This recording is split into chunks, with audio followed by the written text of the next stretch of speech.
In Fire has a 125-year legacy of working in high-conflict areas across the globe, turning children at risk into powerful peacemakers who can transform their own communities from within. We stand in the line of fire for children at risk.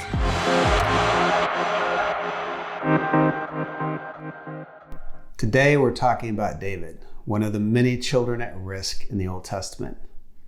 But how is David a child at risk?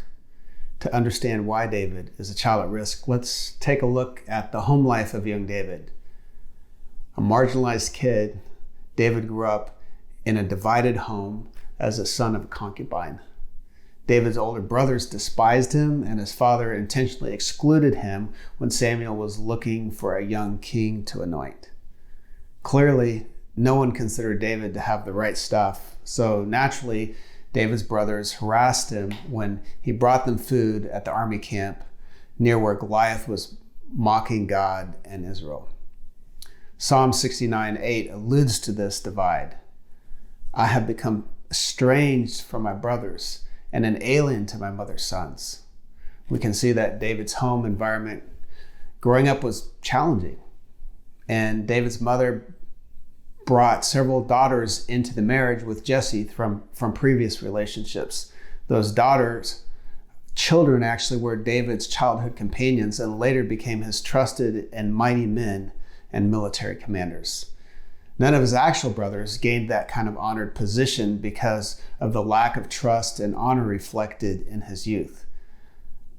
These are the unwritten but very clear assumptions that we can find in the text when we read his story. Now, beyond his marginalization by his family, David could also be considered a child soldier. Is this a stretch to think that the heroic story of David and Goliath is also a tale of a child in combat? Well, based on my research, David was somewhere between 12 to 15 years old when he stepped out to face Goliath.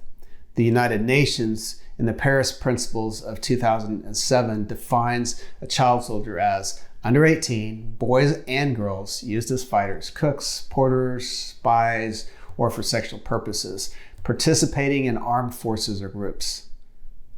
This modern day definition from the Paris Principles of 2007 fits David comfortably. It's true that David volunteered for the role of fighting Goliath, but it's also true that King Saul was scared to send any of his mighty men out to fight. Sending a young man to confront the enemy champion was simply buying Saul's army some time for a miracle from some other source. So in Saul's eyes, David was probably a human sacrifice for the greater good.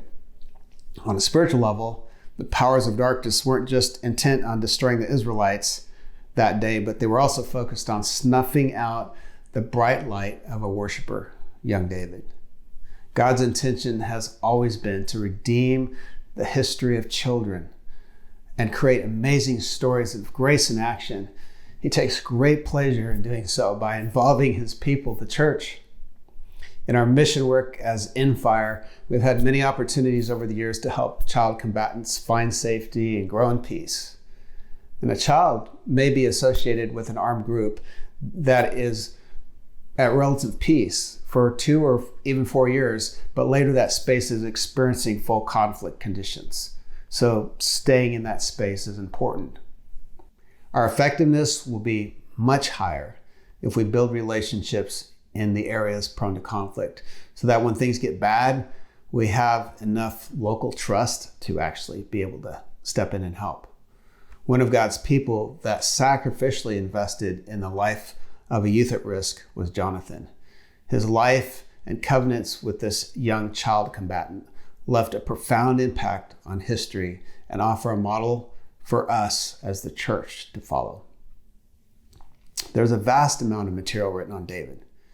He is the character most written about in the Hebrew Bible. David's actually mentioned in 66 chapters of the Old Testament, plus he has multiple mentions in the New Testament. We have to recognize the fact that God chose David as an at-risk kid. David's high exposure to military conflict as a youth, his status as a child combatant, and his key relationships are important as part of the sociological backdrop of the story. And Jonathan's role as an advocate gives us so many truths and principles to apply in our justice work. Now, I'm not going to bore you with all my research on this, but I propose that there was at least a 10-year age gap between Jonathan and David. Jonathan being the elder in his mid-20s when they first met. We can see Jonathan pursuing David throughout his life and initiating 3 covenants in order to lift David through the levels of Maslow's hierarchy into actualization for God's purposes for that generation. The 3 covenants between Jonathan and David give us biblical and sociological patterns on how to establish love and trust in ways that allow God's Spirit to redemptively encounter the soul of vulnerable youth. So the 3 covenants are a covenant of things, a covenant of people, and then a covenant of places. Essentially, these address the same 3 spiritual powers that Jesus faced in his temptation by the devil in the desert. The temptations of the bread and the temple and the crown. Some common terms we use for these 3 big concepts are money, sex, and power. These 3 things are reflected in the world systems of economics, socio-religion, and politics that all function redemptively when submitted to Christ's lordship. So every leader, parent, or social justice worker can learn from these 3 covenants exemplified in Jonathan and David's story. Do you want to raise children at risk into roles of influential peacemakers and ones with radiant witness? If so, then your finances and your physical goods, your relationships and inner feelings, your gifts and callings, and even your spiritual inheritance are all necessary costs in elevating these at-risk kids up. The first covenant between Jonathan and David is the covenant of things. It was most likely made in the valley of Elah, following the defeat of Goliath and the Philistine army. Jonathan observed Saul debriefing David, who all the while is clutching this giant's bloody, dirty head. And there was an instant of romance of soul with Jonathan towards David. And I don't find reading any kind of sexual innuendo into this useful, as some people like imagining. This is especially because it takes away from the focus being primarily on this idea of faithful covenanting love that serves in God's purposes. Jonathan and David's relationship and 3 covenants that were made were essential steps towards David's ultimate call to be a king and a kingdom and covenant under God. So Jonathan, who's a war hero in his own right, gave David his very best, his armor, his sword, his bow, his belt. He completely sheds his livelihood as a warrior at David's feet. David earlier has refused Saul's armor, but now he appears to accept Jonathan's. Jonathan's love fulfills the 2nd commandment, love your neighbor as yourself. He teaches us that giving our things in a way that counts requires our hearts, not just our hands. And if we want to be true rescuers and shapers of the compromised environments we find ourselves working in, this generation finds itself in a place where there's a price for love. In real love, my self-agenda, my dreams of empire building need to all slide away. I need to love others with my physical goods, even the provisions set aside for my own call. If the first spiritual power serves a lust for things or for money, then things need to be purposed in serving others in a way that they don't enslave my own soul to their service. Our money and things should be used in service of what we love and value. The emphasis throughout the story of Jonathan and David is on Jonathan's love. Who are you pursuing with your love today? Are you willing to be the pursuer versus the pursued? It's more blessed to give than to receive. We know those words, right? Radical giving opens itself up to the power of breakthrough. Now, our second covenant between Jonathan and David went beyond the realm of things and into the realm of people, of deep emotions, of key relationships. When Samuel told King Saul he was rejected by God as king, and someone better than him had been chosen, Saul began operating under the influence of the spiritual power of politicking. To heal the damage, Saul should have figured out who the next person chosen by God was and helped him transition to the throne. That was the path Jonathan tried to follow, but Saul rejected. Now, there's 4 stages of growth when the political spirit makes a nest in us. The first stage is infatuation, which is a form of false love, like when David played the harp for Saul. Saul loved David during these times. The next one we have is distrust. David getting better songs in the streets. Saul couldn't rejoice in someone else's elevation. And then we move from that to fearful jealousy. Saul concocted multiple plots to take David out, and the season is like sunny one day and stormy the next. And then we move on to anger becomes rage. For anyone not perceived to be loyal to the throne, Saul defames Jonathan's own mother and tries to kill Jonathan at the dinner table for being loyal to David. It's this very painful family situation that leads to our second covenant. When Saul is hunting David at Naioth, where he was staying with the old prophet Samuel, David flees and he tracks down Jonathan and he says, "What's wrong? What have I done? Your dad is trying to kill me." Jonathan had already worked this conflict out once with his father, calming him down when he struggled with fear of David. And he's like, "I don't think so. Look, my father does nothing, either big or small, without disclosing it to me." But David swears, "Your dad's hiding this from you. He doesn't want to upset you." Now, Jonathan has to face the truth. This deep fear in his heart. His dad is a psychopath who's so driven he'd kill his own son. And the second covenant emerges here at this hard moment where Jonathan is facing the fact that his dad is willing to kill him for political gain. So Jonathan and David, they covenant there in that open field.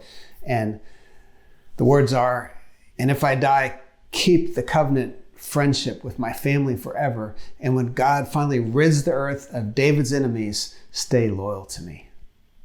So this covenant was generational. It was forever and focused on the perpetrators, David's enemies. In Jonathan's case, the enemy at hand was his own dad. It's often someone close to home that creates this pain threshold we don't want or know how to cross to do whatever is necessary. And the second covenant is a generational one because if we don't deal with our stuff, our following generation is going to have to. If we put this in context of children growing up in armed conflict, we're bringing a value of peace and brotherhood so that the generational cycle of violence is addressed. It's like preventative medicine. When we're thinking about the perpetrators, my own heart needs to be healed so that it is aligned to heaven. Without exception, this should begin with praying for my enemies so that God can teach me how to love them, so that my own heart functions from wholeness.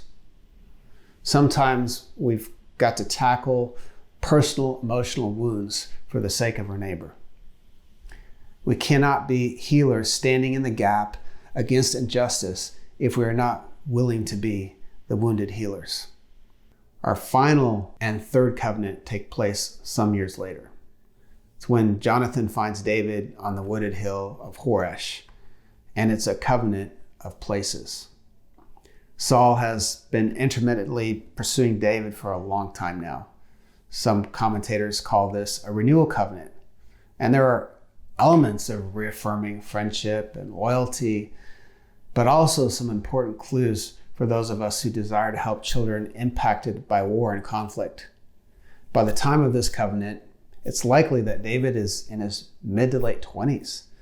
This friendship between Jonathan and David has been proven for a long time now. It's a long-term commitment. This third covenant is where Jonathan tackles the political spirit head on. He lays his own inheritance aside, his own rights on behalf of David. Can you imagine the grace bursting into David's soul by Jonathan prophesying to him, "You will be king and I will be second to you." And then they covenanted. Though Jonathan alludes to David becoming king in their second covenant, here he clearly steps aside from his princely rights to a kingdom and he sows them into David. And Jonathan takes from his own rights to territory and rule, and he cedes it into another. This is the beauty of us going all the way to the third covenant with that next generation, valuing the rising generations more than the rights of our own fulfillment and calling. Nothing disarms a power-hungry political spirit in a better way than this, forcing it to bow low and serve the purposes of God. The cost may feel high, but if we want to raise a generation out of violence and abuse and hopelessness and into spiritual leadership, these three covenants are key. Our things, our true selves, our very best callings and gifts from God. I'm absolutely convinced that if we're willing to covenant with children at risk like Jonathan did with David, that we will see a generation rise to seize the day like none before it, even in dark places. Covenant is powerful for the pulling down of strongholds. Children know when we carried the treasured heart of covenant, and they revive and thrive in its presence. Covenant creates the best of stories too. We all love the story of Jonathan and David. Nothing decreases territorial attitudes more effectively among God's people than the radiance of these covenant stories that highlight Jesus' own nature. From rejection and great danger as a young man, David emerged as the great poet warrior, a prophet, priest, and a king. He had a multitude of failings and rough edges. Those who grew up in conflict zones often do. God doesn't overlook all of this, but neither is he stuck or intimidated by lack of refinement. God's love affair is with our hearts. My failure or my rough edges won't create boundaries on God's pursuit of me unless I harden my heart to him. We aren't going to get this perfect, folks, but God so delights when we lay down our lives in pursuit of a rising generation. Are you ready to love big enough to lay your very best down into the next generation? This is the path that helps create heroes from the rising generation, and you are invited.